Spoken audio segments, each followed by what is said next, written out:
Since the Upper Peninsula became a small part of the historic nationwide surge of measles last week, we have been keeping you updated on what you need to know about the virus. Medical experts we've spoken with have all said the best way to protect yourself and others is to get the vaccine. But children can't receive the MMR vaccine until they are a year old, at which time it's up to their parents and family doctor. MyUP's Skylar Perkins spoke with a local pediatrician for an inside look at how those conversations go.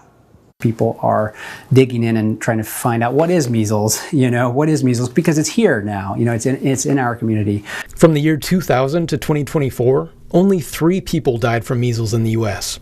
Now, in this year alone, the same number have died in just 5 months. It's just one of many concerning statistics in the nationwide surge of the measles virus. Due to that and other reasons, Marquette area pediatrician Dr. Isaac Smith said many parents are trying to be as informed as possible. I have seen in my practice more vaccine hesitancy in the last year, especially talking with some of the older providers that have been here for longer, just more than ever before. But in today's day and age, he says there may be as much medical fiction out there as fact. For measles, Dr. Smith said parents tend to bring up one concern in particular.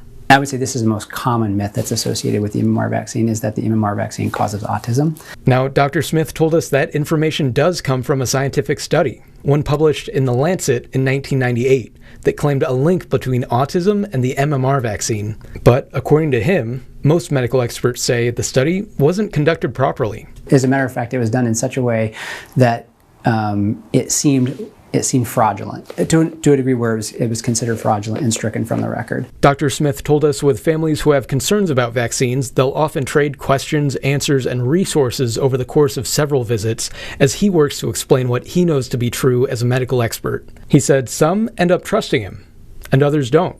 There are some families that are just, they feel completely sure of the information that they have for whatever reason, that it does feel like that there would be little that I could say to make a difference. Dr. Smith told us he works hard to communicate that he respects a family's decision either way, but said it does trouble him when parents are firm about rejecting his advice.